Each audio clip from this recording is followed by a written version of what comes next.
Vamos? Vamos. Sou Eduardo, graduando, formando licenciatura em Ciências da Religião pela Faculdade Uninter. Esse é o meu estágio de extensão universitária referente à minha formação, como já foi passado nos módulos anteriores.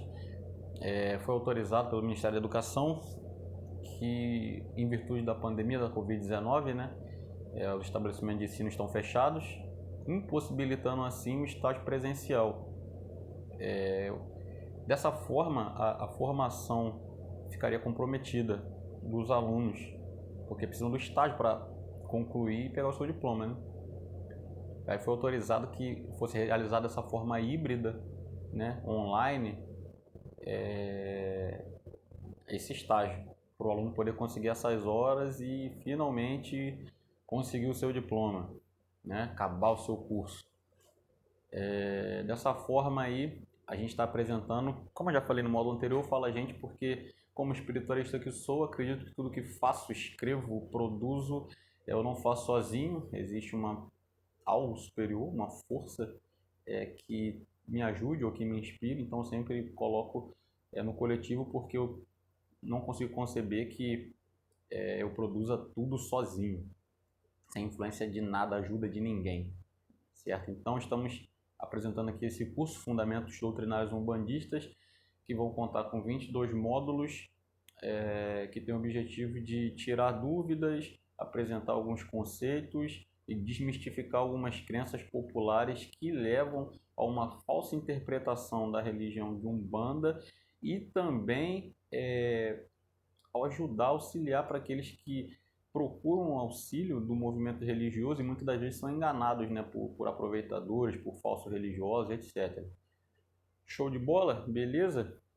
Então, como falei, Fundamentos Doutrinários Umbandistas, módulo 8, aula 8, conteúdo 8, como você queira chamar. No conteúdo passado a gente tratou sobre as 7 linhas de Umbanda, agora vamos tratar sobre as linhas de trabalho na Umbanda, que já expliquei que são coisas diferentes. Linhas de trabalho é uma coisa, 7 linhas de Umbanda é outro assunto completamente diferente. Então os nossos objetivos no módulo de hoje é entender o que são guias e mentores espirituais, entender o que são linhas de trabalho e falanges da Umbanda, entender o que é a esquerda e a direita da Umbanda e apresentar algumas linhas de trabalho da Umbanda, porque são diversas as linhas. E como eu falei, por não existir esse livro código, esse livro base, não existir essa imposição através de um papa ou de um órgão central de Umbanda, ela pode se apresentar de várias formas, com diversas roupagens, com diversas linhas, porque o sistema doutrinário permite. Se você chegar lá no Japão e entender a realidade social do Japão, talvez faria mais sentido lá eles trabalharem com uma linha de samurais ou uma linha de kamis do que uma linha de preto velho, por exemplo. E faz todo sentido e é completamente normal e natural. Ou lá nos países nórdicos, lá uma linha dos vikings, sei lá. Ou lá na França, lá uma linha dos, sei lá, iluministas, sei lá, huguenotes, sei lá. Eu quero dizer que a fundamentação doutrinária e a falta de uma codificação, a unidade e diversidade permite isso. E não tem problema nenhum. Não se assustem. Então, para alcançar esses objetivos, vamos seguir o seguinte sumário. O que é um guia, um guia espiritual, um mentor espiritual. O que é uma linha de trabalho dentro do movimento da Umbanda. O que são falanges dentro da Umbanda, porque às vezes as pessoas confundem o termo falange, mas vamos destrinchar isso aí. O que é esquerda e direita na Umbanda, tá? Na Umbanda, gente, vamos parar de politizar o movimento religioso umbandista, A gente sabe que naturalmente a religião ela vai influenciar socialmente na sociedade. É normal isso, desde que as religiões surgiram no mundo vai acontecer, mas vamos parar de politizar a Umbanda. A única esquerda e direita que tem dentro da Umbanda é linha de trabalho. Tá? Vamos parar com essa rixazinha. Vocês estão estragando o movimento. Vocês estão criando segregação dentro do movimento. Vocês estão criando briga dentro do movimento. Um movimento que devia ser de evolução e caridade. Tá feio, tá? Um desabafo. Voltando. Diferença entre guia e orixá: os guias sabem de tudo. Será que sabem de tudo? A gente sabe que não, né? Porque a gente já viu no outro conteúdo lá que existem, né? Com os que sabem mais. Isso foi deixado pelo Caboclo das Sete Encruzilhadas. Com os que sabem mais aprenderemos, aos que sabem menos ensinaremos, e a nenhum viraremos as costas. Então a gente já sabe que, pelos módulos anteriores, quem prestou atenção já sabe que a pergunta está praticamente respondida. E as linhas de trabalho, vamos apresentar algumas que são mais populares dentro do movimento religioso umbandista. Introdução: ao adentrar nos terreiros de Umbanda pelo Brasil, iremos nos deparar com diversas formas de manifestações desenvolvendo trabalho mediúnico, como, por exemplo, os caboclos, os pretos velhos e tantos outros trabalhadores de nossa Umbanda. Temos que ter em mente que cada guia manifestado vem cumprir um papel, um plano designado por Deus, e pouco importa como ele se chama, ou a altura do seu brado, ou o colorido do seu penacho. O que temos que prestar atenção e nos apegar são as mensagens que eles transmitem e a caridade que prestam. Aqui na Umbanda, nomes e títulos nada conta. Então, primeiro momento, a pessoa que já foi iniciada, que já trabalha no Umbanda há algum tempo, sabe isso que eu estou falando. A pessoa começa a desenvolver, começa a dar passagem para seus guias, seus mentores, e fica aquela apreensão: ah, como é que é o nome? Quem será? Será que acabou com fulano? Será que acabou com ciclano? Fica aquela apreensão, quando na realidade pouco importa o nome da entidade que se manifesta. O que importa é o trabalho que ela realiza através da sua mediunidade. Ponto. Se vai se chamar Joãozinho, se vai se chamar Zezinho, isso é indiferente, tá? E lá embaixo está assim, ó, nomes e títulos nada contam na Umbanda. Porque quando a gente estudou lá a parte do espiritismo, implantação no Brasil e como ele se manifestava, que era um movimento bastante elitista, o espírito manifestante na mesa branca lá, ele tinha que possuir, quando em vida, algum status social ou intelectual. Ele tinha que ser um doutor, não sei das quantas, ou ele tinha que ter sido um escritor, não sei das quantas, ou ele tinha que ter sido um político, não sei das quantas. Então, quanto mais relevância social aquele espírito intelectual, aquele espírito teve quando em vida, mais tinha valor as mensagens que ele transmitia. Não, Umbanda, isso aí não tem nada a ver, beleza? Eu não quero aqui fomentar uma briga ou criar inimizade com o espiritismo, mas o espiritismo primitivo, ele se apresentava dessa forma. Hoje em dia, você frequenta uns centros espíritas aí, você vê que a coisa é completamente diferente, tá?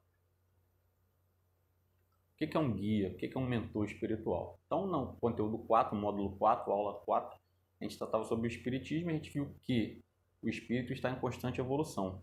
Através de provas e reencarnações sucessivas, todos vão se elevando até chegar a um nível tal que o espírito não precise mais encarnar, né? Que ele alcance os planos superiores. Isso é um conhecimento doutrinário que vem do espiritismo, tá? Não existe nenhum livro teórico da Umbanda que trate sobre esse assunto específico. Tem agora na atualidade, né? A gente vê muita literatura do Rubens tratando sobre isso, mas desculpa pelos fogos. Então, se passar fogos, todo vídeo eu falo, fogos, moto, carreata, político gritando, já peço desculpa de antemão. Mas na literatura, né, mais antiga da Umbanda não tinha isso. A literatura que serviu de base para o movimento não tinha isso, né? E o conhecimento que ele traz no livro dele é um conhecimento que ele ressignifica, que ele reinterpreta, mas que veio inevitavelmente com a doutrina do Kardec, com a codificação Kardec. Então existem diferentes graus de elevação e inteligência dos espíritos, assim como existem diversos níveis de elevação e saber dos encarnados. O guia ou mentor espiritual é uma entidade que possui um grau de elevação que lhe permite ser orientador e realmente um guia para uma pessoa ou um determinado grupo. Desculpa. Ou um determinado grupo. Então o guia desencarnou e agora você é o guia de alguém. Não é assim que funciona. Existe toda uma preparação, existe todo um planejamento espiritual, existe todo um planejamento material sobre quem vai trabalhar com aquele espírito específico, aquela falange específica. Então não é do nada. E é por isso que quando você começa a falar do aborto, trazendo para uma ótica espiritualista, um bandista espiritista, né, vamos colocar dessa forma, é muito complicado porque, ó a carreata aí do político aí, é muito complicado porque quando o espírito ele vai nascer, ele vai reencarnar, é feito todo um planejamento para aquele espírito encarnar. É escolhido uma família específica, é escolhido o corpo, a cor, a forma, as provas, a experiência que ele vai passar. Se ele tiver alguma missão espiritualista, ou de seguir alguma religião, ou de ser um pregador, é escolhida a religião que ele vai participar, a igreja, o templo, o centro, tudo isso é feito um planejamento, gente. E quando você realiza o aborto, você simplesmente pega todo aquele planejamento que está sendo montado ali e joga no lixo. Entende? Então é algo que deve ser pensado também. Mas é um posicionamento meu e não quero que ninguém concorde comigo. Eu só estou passando a minha visão aqui. Eu não tenho essa necessidade de aprovação com relação aos meus conceitos, né? Eu passo para fins de conhecimento, mas as minhas crenças, eu procuro sempre escutar diversos lados e ler diversos, já falei nos vídeos anteriores, né? Assistir diversos palestrantes e sacerdotes com opiniões diferentes, para eu não ficar bitolado também. E a partir disso eu construo a minha verdade, né? Você tem a sua verdade, eu tenho a minha, a partir do que eu estudo, do que eu vejo, das minhas convicções e vida que segue. O guia, o mentor espiritual, é uma entidade que possui um grau de elevação que lhe permite ser orientador. Então, disso a gente entende que ele passa por toda uma estrada evolutiva até que lhe seja permitido trabalhar nessa função de guia. Por quê? Porque o espírito que está em desequilíbrio, ele não pode servir de norte para alguém. Pô. A gente não pode conceber isso. Então, até quando o pessoal fala do Exu, que o Exu é um espírito de baixa energia, ou de baixa vibração, e algumas pessoas interpretam como se ele fosse um pouco atrasado, você tem que entender que a coisa não funciona dessa forma, porque ele tem que ter um nível X de conhecimento, um nível X de preparação, um nível X de desenvolvimento energético para poder ser guia. Se a minha qualidade, a minha intelectual, emocional, espiritual é inferior ao ser encarnado, como é que eu vou ser guia e mentor daquele indivíduo ali? Tá entendendo? Não dá para conceber esse tipo de coisa, pô. Não dá para pessoa com menos intelecto seguir o mentor de uma pessoa encarnada. Essa é uma visão. É claro que você tem que tirar todo Você não pode comparar essa associação, né, a nível espiritual com a associação carnal. Porque aí você vai falar, mas e o conhecimento empírico, e a doutrina verbal, e o conhecimento, né, o pessoal do campo lá que não tem estudo e tem um monte de conhecimento. Não, eu entendo isso, é super válido, só que a gente está tratando aqui a nível espiritual, não a nível material. Até porque a nível material a gente tem diversos níveis de saberes. E todos devem ser levados em consideração. Não é porque você tem uma formação acadêmica que você tem mais sabedoria ou você consegue empregar melhor o conhecimento do que aquela pessoa que trabalhou a vida inteira com aquilo, mas não tem uma formação, né, universitária, uma formação acadêmica. Sabemos disso. Então, quando for raciocinar sobre esse assunto, sempre levando para uma esfera espiritual. Então, esse conceito surgiu na doutrina kardecista, como eu falei, assim como tantos outros que funcionam como base para o trabalho nos terreiros umbandistas.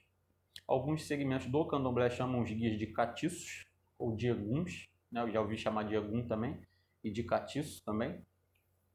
Um dos significados de catiço é agitado, né? Aí aqui já é uma opinião do Eduardo, tá? Acredito que alguns chamam assim as entidades pela forma né, agitada como elas incorporam os giros, os saltos às vezes, né? Acredito que seja por isso, né? Catiço é a forma mais utilizada pelos adeptos do candomblé de caboclo. O termo original pode ter sido modificado, já que a religião era passada de forma oral, e ao invés de ser catiço, seria cativo, que seria submisso, né, à vontade do médium ou daquele que incorpora, ou escravizado, etc. Já que para algumas vertentes do candomblé os guias são servos dos orixás. Egum é a palavra que designa a alma ou espírito de qualquer pessoa falecida, iniciada ou não. Então, qualquer pessoa falecida. Ou iniciado, que era sacerdote, aí é o Egungun, né? O pessoal tem o culto ao Egungun lá, que seriam os sacerdotes, espíritos sacerdotes falecidos. Então, o Egum é o espírito é a alma, espírito de qualquer pessoa falecida. Então, eu acho muito engraçado quando eu vejo um bandista falando assim, aí tem um Egum, né? E colocando o termo Egum de uma forma extremamente pejorativa, como se fosse uma representação ou personificação do mal, ou, né, fazendo uma equiparação ao obsessor. Se Egum é o espírito de qualquer pessoa falecida, iniciado ou não, o preto velho não foi uma pessoa que viveu e faleceu, não é um espírito? Então, Egum ou não? Ou eu estou com o raciocínio errado? Então você tem que saber interpretar as coisas.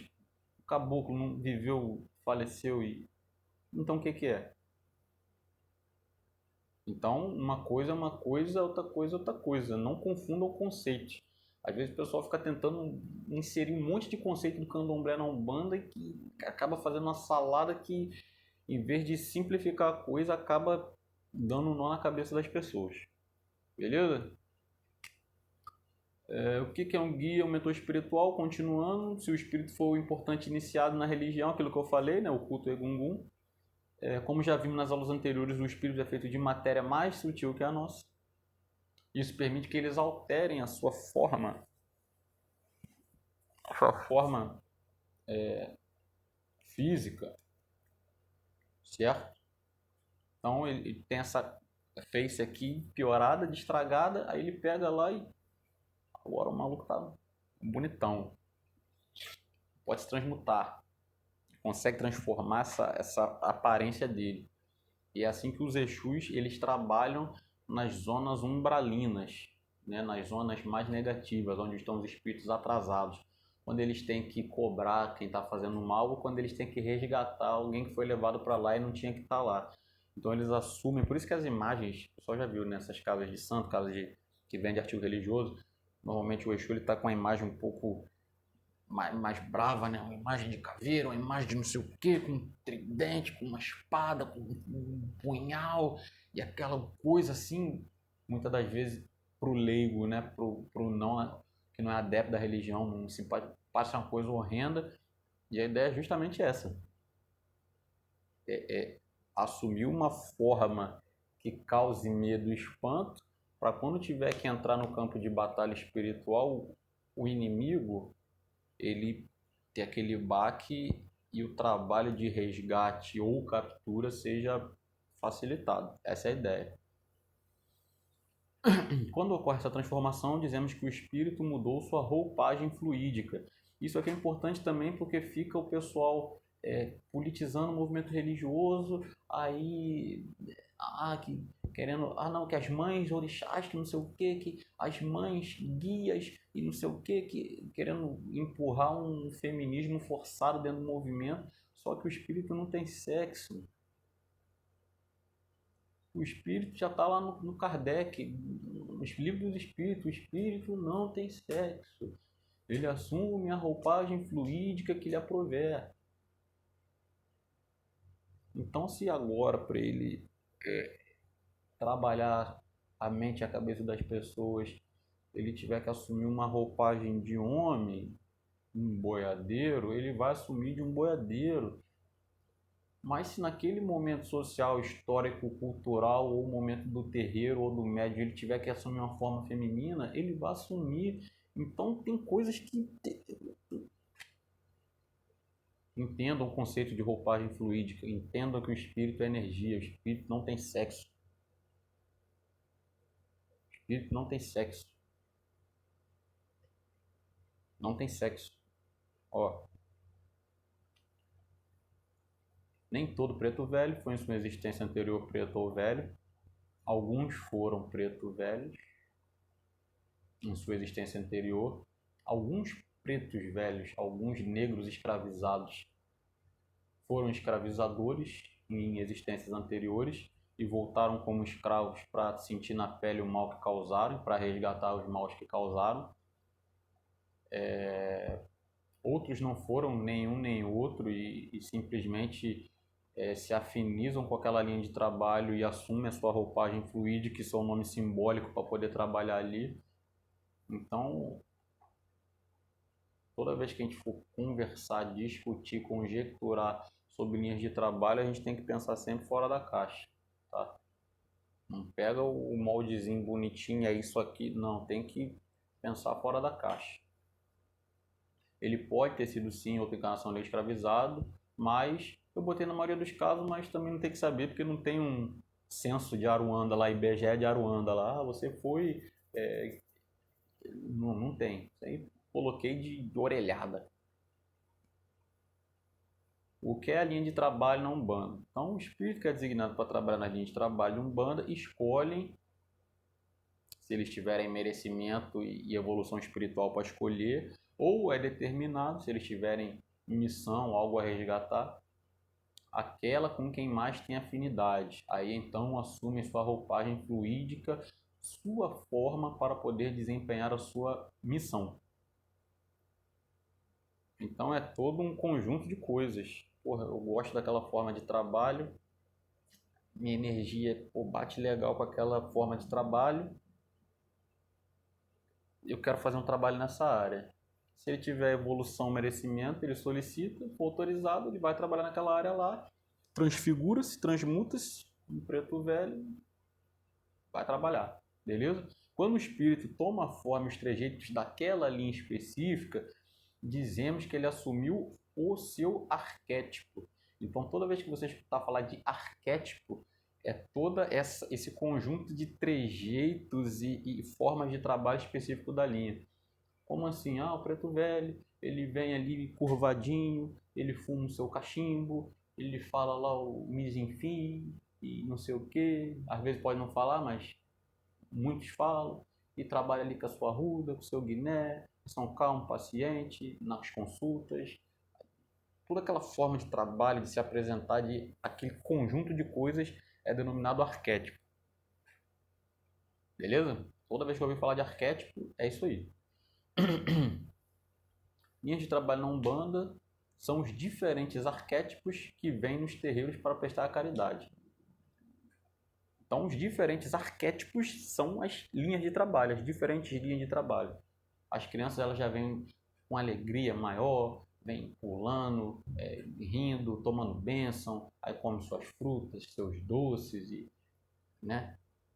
O caboclo já é um pouco mais altivo, um pouco mais sério, né? Fuma o seu charuto ali, seu pito, alguns tomam água de coco, outros tomam vinho, né? A consulta é um pouco mais séria que a consulta das crianças, né? Simbolizando aí, porque tem alguns segmentos que dividem, né? Essas três linhas básicas, caboclo, preto velho e criança, como as fases do ser humano, né? Ali o herê, a fase criança, a fase mais pura, mais simples, o caboclo, a fase adulta, a fase que ele está com a sua consciência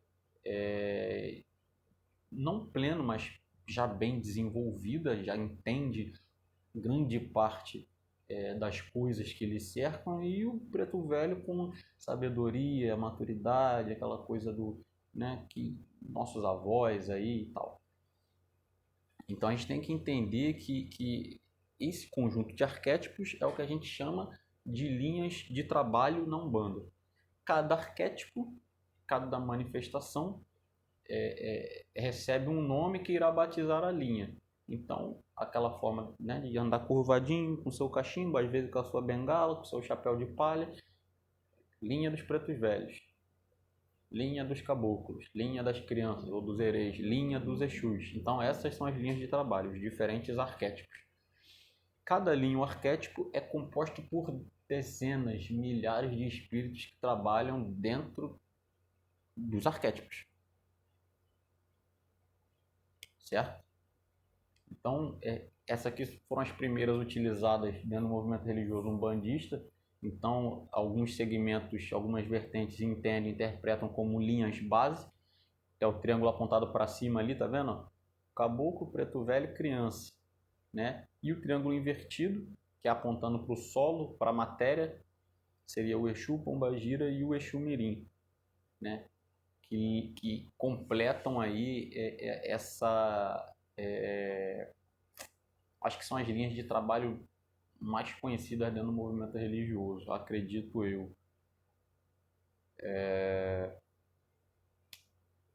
Dentro de cada arquétipo, lembra que eu falei que cada arquétipo trabalha de uma forma, se apresenta de uma forma? Dentro do arquétipo específico de cada arquétipo existem também diferenças, subdivisões. Dentro do arquétipo existem diversos espíritos que se dividem mais ainda, eles já se dividem dentro das linhas. Dentro das linhas existem outras subdivisões, que aí eles vão se dividir de acordo com sua afinidade. Certo? Então, depois que o espírito escolhe ou é determinado em qual linha de trabalho ele vai atuar, entram as falanges. Dentro da linha dos espíritos, vão se agrupando de acordo com a forma de trabalho e energias afins. Né? Então, entrou ali, linha do preto velho, agora você vai trabalhar aqui. É igual uma empresa. Né? Você tem diversos postos de combustível. Esso, Shell, BR, são linhas de trabalho. Eles trabalham com a mesma coisa, o quê? Fornecer combustível. Só que dentro de cada posto, você tem, dentro do posto específico do Petrobras, por exemplo, você tem atividades específicas. Você tem uma pessoa que vai abastecer, você tem uma pessoa que vai ficar na lavagem e limpeza, você tem a pessoa que vai fazer a troca de óleo, você tem a pessoa que vai ficar lá na conveniência vendendo lá o café, o lanche. Então, tá entendendo? São funções diferentes dentro da mesma empresa. São atribuições diferentes, funções diferentes dentro do mesmo arquétipo. Acho que ficou simples de entender, né?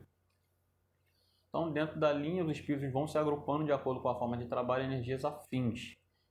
Para que ocorra essa separação dentro da linha, eles se apresentam com uma identificação particular.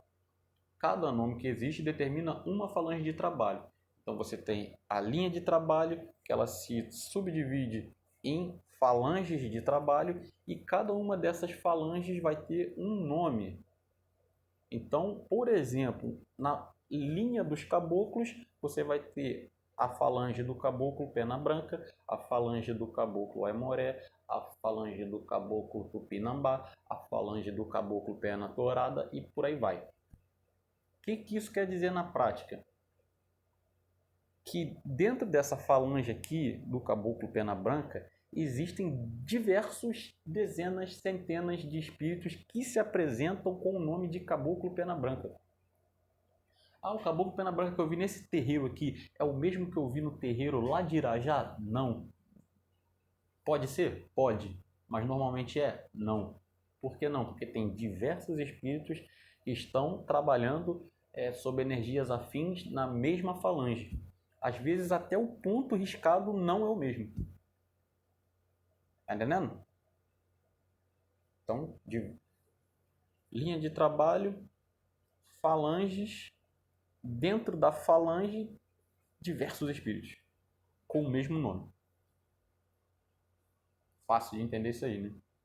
Cada uma dessas identificações é uma falange dentro da linha dos caboclos. Ou seja, existem vários espíritos que se apresentam com esse mesmo nome.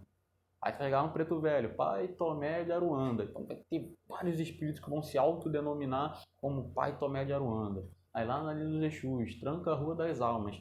É uma falange, mas dentro dessa falange do Tranca-Rua das Almas tem vários espíritos que assumem esse nome e trabalham sob o nome, né, na falange Tranca-Rua das Almas. Beleza? Conseguimos entender então que o caboclo tupinambá que aparece no terreiro não é o mesmo que se manifesta no terreiro. Pode ser? Pode. Seria muita pretensão achar que o espírito utiliza apenas a nossa matéria para prestar caridade. Mas, na maioria dos casos, é um espírito diferente. Por quê? Porque existe essa conexão, né? Identificação energética ou afinidade entre você e o espírito manifestante. Então, a energia que eu tenho é diferente da energia da minha irmã, da minha esposa. Então, ele pode, mas normalmente não é, por causa da diferença energética entre afinidades. Através de sua identificação nominal, já podemos entender um pouco sobre como o espírito trabalha, em qual ponto de força sua energia vibra com mais intensidade. Por exemplo, Jurema da praia, então uma cabocla que trabalha com a energia da praia, energia de Iemanjá. O Pena Azul da cachoeira seria um caboclo que trabalha ali na energia da Oxum. Ou Maria Padilha das Almas, alma está ligada ao quê? Cemitério, então pode ser uma pombagira que trabalha com a energia do cemitério. Bem simples também isso aí de entender. Então, o que é esquerda e direita na Umbanda? Não é PT e PSDB e nada disso aí. Exu lá com banderola e bonezinho do Aécio, não, nada disso aí. Quando nos referimos à direita e esquerda na Umbanda, estamos falando de polo energético. No vídeo anterior, se eu não me engano, eu falei sobre isso. É só você lembrar da pilha, pô. A pilha não tem um polo positivo e negativo, você tem que conectar para poder a energia fluir. Mesma coisa. Tá? Não é bom ou ruim. São intensidades, frequências, níveis diferentes. Certo? As pilhas que usamos para diversas finalidades, como brinquedos e controle remoto, possuem dois polos, um positivo e um negativo. Quando surge a palavra negativo, muitos já associam a maldade, que não está certo. E é por isso que os Exus pombagiras são tão mal interpretados. Enquanto a linha da direita ou o polo positivo trabalha com irradiações energéticas, a linha da esquerda ou o polo negativo trabalha com absorção, transmutação, trabalhando principalmente em desequilíbrios, vícios e negatividade. Por isso, muita gente fala que as giras de Exus são mais pesadas, pois mexem com energias mais densas. Então, trabalham com situações específicas. Mas pode existir um caboclo que trabalhe recuperando alma? Pode. Mas se você já tem um Exu que está trabalhando nesse sentido, por que você vai rebaixar a energia do caboclo no preto velho? Porque ele tem que diminuir a intensidade energética para poder descer regiões mais densas e umbralinas. Se você tem um Exu que ele já está com a energia mais próxima, ele consegue descer facilmente ali e transmutar-se e cumprir a finalidade. Então não vejo porquê. Nada é por acaso, tudo tem um porquê e as coisas se complementam, não existem pontas soltas no universo. Dessa forma, temos na direita as linhas de caboclo, preto velho, crianças, ou também chamadas de herês, boiadeiro, marinheiro, cigano, malandro, baiano. Tem mais linha por aí, se procurar acha. Na linha de esquerda temos Exu, Pombagira e Exu Mirim. Na doutrina do Rubens, esses três também são interpretados como orixás, tá? Como nem todas as casas desenvolvem trabalhos em todas as linhas, alguns guias usam de sua versatilidade e trabalham em outras linhas. Por exemplo, os malandros. Então tem casa que não tem gira específica de malandro. Aí o que acontece? O malandro, ele, pela sua versatilidade, ele vai trabalhar na linha de Exu, ele vai trabalhar na linha de Preto Velho. Desculpa, alguns por terem origem no culto lá do Catimbó, da Jurema, eles vêm na linha dos caboclos, trabalham na linha dos caboclos, não tem problema nenhum nisso também. Se tiver na casa a linha específica para eles trabalharem, eles vão trabalhar na linha específica. Se não tiver, eles se adaptam. Boiadeiros também, linha de baiano, linha de caboclo, baiano, linha de preto velho ou de malandro, e essa particularidade não interfere no trabalho que o mentor vai fazer junto ao consulente. Orixá energia é manifestação direta de Deus, é divindade. Esse é um conceito aceito pela maioria dos umbandistas. O guia, ele já foi um ser encarnado, ele viveu, ele passou pela experiência carnal. Estou falando conceito umbandista, porque no conceito do candomblé, o orixá viveu, tá? Viveu, divinizou-se e tal. Tem todo aquele conceito de ancestralidade que a gente já bateu. Na Umbanda, não. Na Umbanda, o orixá, ele não viveu, ele é energia que vem direto de Deus e não teria capacidade da nossa matéria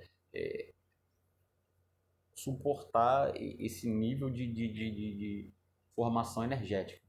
Tá? Diferente do mentor, que aí já foi um ser que viveu, encarnou, errou, acertou, evoluiu e passou a condição de orientar alguém, seja por missão, seja por resgate, tá? Às vezes ele está cumprindo esse papel de guia, de mentor para resgatar o mal que ele fez para os outros ou às vezes até para o próprio médium num passado distante. Na Umbanda, o orixá não dá consulta.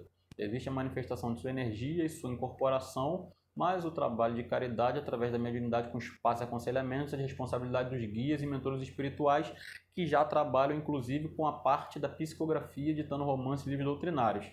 Pausa. Na Umbanda é muita gente, tá?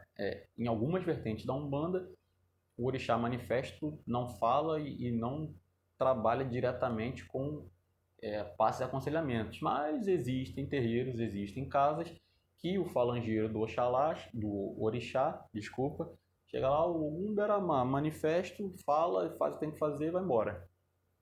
Algumas vertentes isso acontece, então não posso falar que nenhuma faz porque eu ia estar sendo mentiroso, tá? Algumas fazem, outras não, respeitamos a todas. Unidade, diversidade e respeito. Show? Guias sabem de tudo? Já falamos isso aí, né? Abordamos isso aí. Já para estar aqui, ó, na massa do sangue. Não. Muitos chegam aos terreiros de Umbanda querendo que o espírito que se manifeste diga toda a sua vida, joga ali uma coisa ao vento, espera o guia falar a vida toda. Não, não é assim que funciona. O guia, o espírito, ele enxerga até onde quem está acima dele permite que ele enxergue, que ele veja, que ele trabalhe. Muita coisa a pessoa traz através de formas de pensamento, o espírito consegue visualizar, muita coisa é informado para ele por plano superior e muita coisa não é permitido que ele veja. Então a pessoa chega lá achando que o espírito vai ver a vida dela toda, vai dar todas as soluções, receita de bolo para deixar de ser infeliz, pô, tá perdendo seu tempo, que não é assim que funciona, tá? Umbanda não é balcão de negócio, não é Burger King, vai chegar montado na vassoura lá e tu vai ganhar um sanduíche e ser feliz. Não, não é assim que funciona. Onisciência, ou seja, tudo saber é uma qualidade apenas de Deus, o Lorum, o Eldomário, o Zambi. O que acontece é que eles têm uma visão limitada do que se passa. Em determinadas ocasiões, eles podem sim saber de muita coisa, mas não ter permissão para falar ou agir. O guia não tem vontade própria, não pode fazer o que quiser. Ele também obedece a uma hierarquia, que determina até onde eles podem falar ou agir na vida de cada consulente. Então, às vezes, o guia até consegue visualizar a cagada que você vai fazer na sua vida. Mas ele não pode falar, olha só, se você fizer isso aqui, vai dar Beyblade, vai dar problema, não pode. Então ele tem que falar, olha, eu acho que se você fizer assim, talvez desse assim. Se você fizesse assim, não sei, talvez não seria tão legal. Tá entendendo? Às vezes ele sabe que vai dar problema, mas ele não pode falar porque isso aí interferir no teu livre-arbítrio. E o espírito ele não pode interferir no teu livre-arbítrio. Ele pode te dar opções de conduta, mas no final quem escolhe é você. Tá? O guia não tem vontade própria, ele não pode fazer o que quiser. Ele também obedece uma hierarquia que determina até onde eles podem falar ou agir na vida das pessoas. Por não possuir esse entendimento, muitos consulentes saem de algumas casas falando besteira.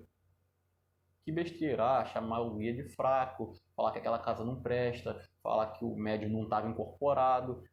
Isso é falta de entendimento do assistente, do consulente, que chega na casa pedindo ajuda. Lembre-se, Deus pode fazer tudo na sua vida, pode fazer tudo na sua vida, inclusive nada. Inclusive nada, ele pode cruzar o bração lá e vamos ver o que você vai arrumar.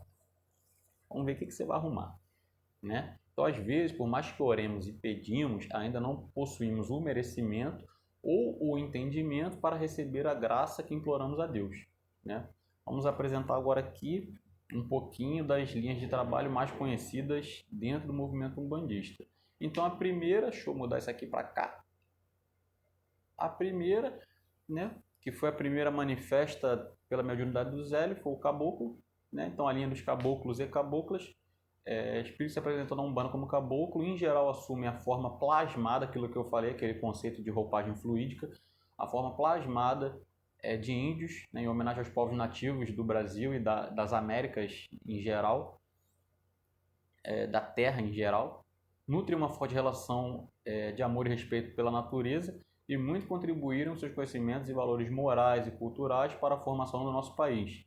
A linha dos caboclos e caboclas é a linha base do movimento umbandista, já que foi um caboclo a primeira entidade a se manifestar no movimento e foi quem anunciou a Umbanda no plano material, né? Eu acho que é a linha que é a unanimidade. Eu posso estar enganado, mas quando a gente fala de Umbanda, acho que é a linha que é a unanimidade. Você pode não ter linha de Exu, mas vai ter um caboclo lá, certo?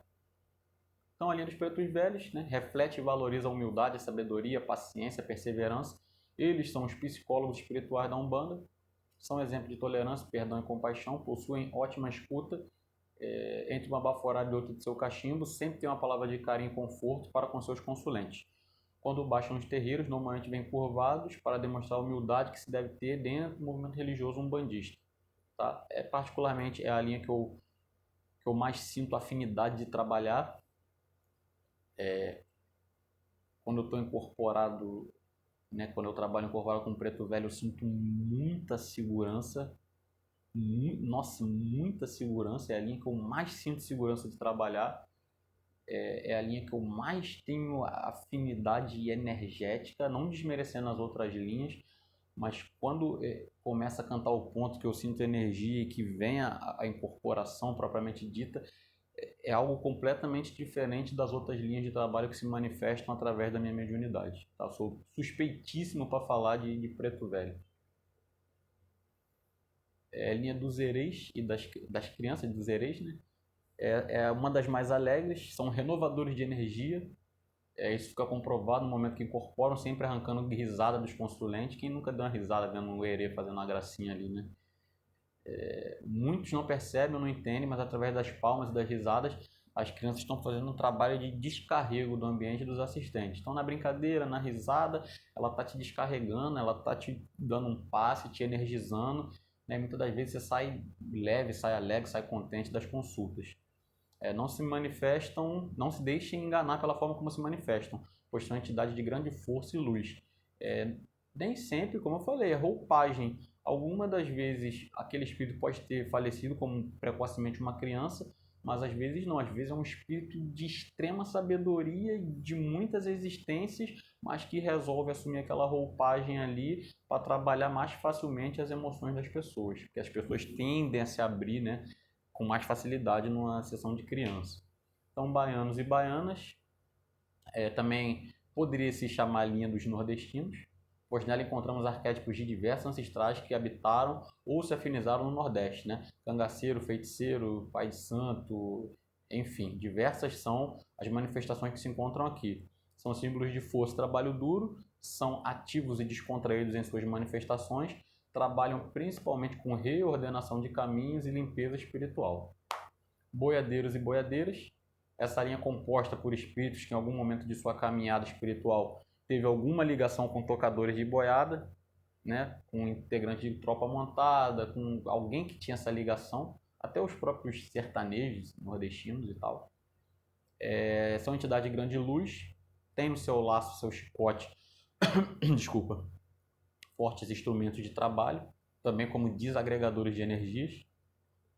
Através de seus braços realizam verdadeiras limpezas astrais, retirando do ambiente grande quantidade de energia negativa. Em algumas casas, eles se apresentam, trabalham na linha dos caboclos, né? Que são chamados assim de caboclos boiadeiros. Linha dos marinheiros e marinheiras, né? Que seria aí, ligada ao orixá Iemanjá, ou Olokun também, que é da água. Trabalham no auxílio dos seres a partir de seu magnetismo e conhecimento sobre manipulação de energias. Nessa linha se apresentam espíritos que, em últimas encarnações, foram marinheiros, navegadores, oficiais, pescadores, ribeirinhos, entre outros. Trabalham com manipulação de energias para fins de desbloqueio emocional e equilíbrio emocional. Como a linha é regida por Iemanjá, também são muito bons com trabalhos de descarrego. Linha dos malandros e das malandras, linha que dispensa apresentações. Essa forma, como eu falei ali, eles têm esse jogo de cintura, para poder transitar entre linhas de trabalho. Então uns vão vir na linha de malandro se estiver na casa, outros se não tiver vai vir na Exu, vai vir na linha de caboclo, vai vir na linha de preto velho. Versões para essa linha são as mais diversas, algumas contam versões de cenário carioca, cenário paulista, outras, né, no Catimbó, lá no culto à Jurema Sagrada, nos mestres e tal.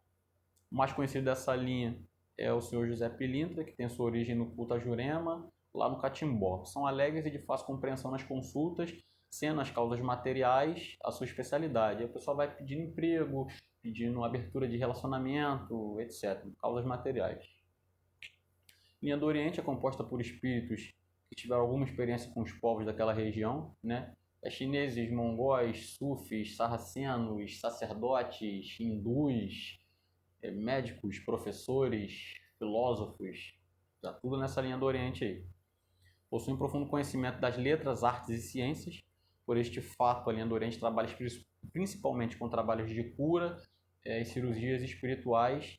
Dificilmente existe um trabalho da linha do Oriente com consulta. Falo dificilmente, mas, né, como eu falei, cada caso é uma casa, cada caso é um caso. Linha dos ciganos e ciganas, apesar de já trabalharem há tempo no movimento umbandista, o surgimento da linha própria, da seção própria dos ciganos, é algo relativamente novo, tá? Normalmente vinham na linha dos Exus e Pombagiras, trabalham voltadas para o bem-estar social, para a saúde, para equilíbrio emocional, para questões financeiras e amorosas, né? Prosperidade financeira e prosperidade amorosa. São entidades de direita, mas assim como os malandros, sua versatilidade permite que trabalhem também na esquerda. E a tão polêmica linha dos Exus e Pombagiras, né? São guardiões da Umbanda, mensageiros, executores da lei, do karma, são os executores da lei que vem de Deus e por selo são considerados por alguns como amorais. Como assim? Eu não sei onde é que eu li isso, me desculpem por isso, mas para mim fez muito sentido e eu creio nisso. Deles como executores da lei e a amoralidade no sentido de não que eles façam um trabalho para o mal, mas quando eles recebem um trabalho de executar a lei, já que eles são vistos como executores da lei, eles não julgam o mérito da lei. Por exemplo, você fez algo, você bebeu demais, e você já tinha sido aconselhado que você não tinha que beber demais, que você ia arrumar problema, que você ia causar alguma coisa e tal, e você desobedeceu e você continuou bebendo, bebeu exageradamente, pegou o carro e foi dirigir. Então, por causa das suas ações, você vai sofrer uma consequência, você vai meter o seu carro no poste, por exemplo. Então, quem vai estar conduzindo aquela energia para que você sofra a ação da lei que você tem que sofrer são eles. Essa é uma interpretação que eu li, eu não lembro onde eu li e que eu achei muito válida.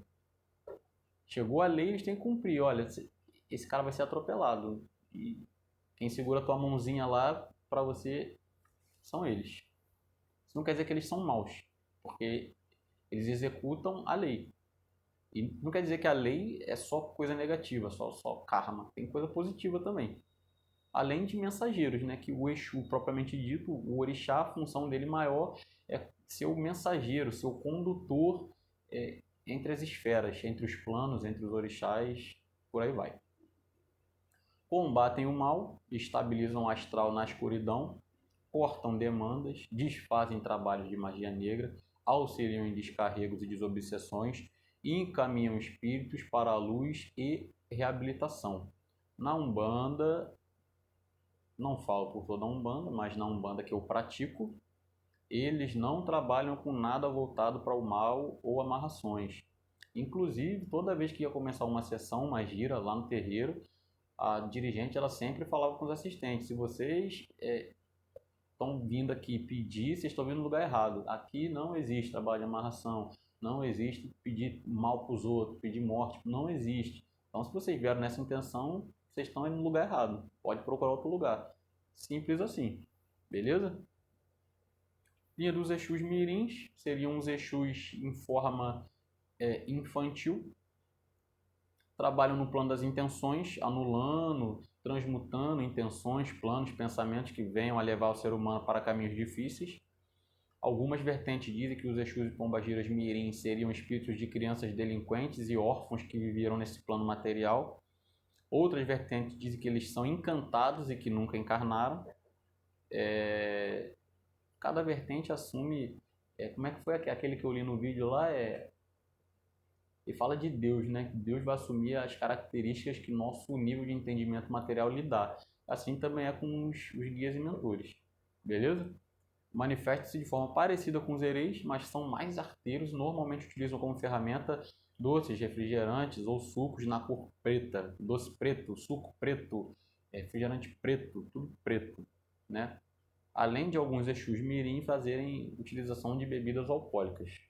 E a tão esperada conclusão deste módulo, diversas são as linhas de trabalho. E como a Umbanda já tem terreiros na Europa e na Ásia, acredito que, foi aquilo que eu falei, em breve veremos por aí uma linha dos vikings ou linha dos samurais. E não devemos estranhar, já que a Umbanda se adapta, né, à região em que é praticada. Linha dos aborígenes, por exemplo, lá na Austrália, né? Independente do arquétipo que está se apresentando, o que deve ser sempre observado é qual a mensagem o guia está passando para o consulente, né? Ele está passando mensagem de luz, mensagem de evolução, para o espírito melhorar, para o espírito evoluir, ou ele está pregando discórdia? Você está pregando discórdia, ele está errado. Pregando briga, ele está errado. Guia de Umbanda não faz o mal para ninguém, não interfere no livre-arbítrio de ninguém, não vai te dar soluções mágicas para problemas que você mesmo é capaz de resolver. Então, muitas das vezes, colocam a culpa de coisas materiais nos seres sobrenaturais. Então, você perder o emprego é uma coisa natural, uma coisa material. Pode acontecer com qualquer um, ninguém está livre. Muita da gente, quando perde o emprego, já fica amaldiçoando a espiritualidade. Não, calma, gente, não é assim. Ficar doente é um processo natural. Isso pode atingir a matéria. Você tem a sua constituição física. É um processo natural. Você não tem que amaldiçoar. Por que eu presto culto, eu rezo, eu vou no centro e, fiquei doente? É um processo natural. Todos estão sujeitos. Você é composto de matéria. Isso aqui está suscetível. Você tem que ter a sua fé, ela tem que ser raciocinada. Ela não pode se abalar por questões materiais que pode acontecer com qualquer um. O sol é para todos. Ninguém está livre. Coisas boas acontecem com pessoas boas e pessoas ruins. Coisas ruins acontecem com pessoas boas e com pessoas ruins. Isso é um fato. Não tem como você mudar isso. Guia de Umbanda não faz o mal, não interfere no livre-arbítrio de ninguém e não vai dar soluções mágicas para problemas que você mesmo é capaz de resolver. Então a espiritualidade, ela te ajuda naquilo que você não é capaz, ou naquilo que pela sua ansiedade ou pela quantidade de problemas que você tem, a sua mente ela está meio turva, meio embaçada, então ela joga aquela... abre teu campo de visão, pô. É igual quando você vai conversar com um amigo e você passa um problema pro seu amigo e ele, cara, você tá pensando assim, mas isso aqui você não tá considerando. Aí você, poxa, é mesmo. Porque você passou o seu problema por uma visão de fora. E normalmente, isso é um clichê, mas normalmente quem está de fora, o ângulo de visão, né, é maior, enxerga melhor. Essa é a função basicamente dos guias, né? Umbanda não é balcão de negócios. Isso tem que ficar muito claro. Eu não vou chegar lá com a caixa de charuto pro caboclo, o caboclo vai botar o amor da minha vida lá no meu caminho. Ou vou chegar com uma garrafa de cachaça pro Exu, ele vai me dar um emprego dos sonhos. Não é assim que funciona. Nunca foi, nem nunca será. Na Umbanda, não, tá? Os guias trabalham para a nossa evolução e autoaperfeiçoamento, até porque nós aprendemos com eles e eles também aprendem conosco, né? Isso aí foi trazido lá atrás, 1908, pelo Caboclo das Sete Encruzilhadas. Beleza? Espero que tenha ficado claro. E vida que segue. Vamos que vamos. Vamos para o próximo módulo. Axé. Axézão.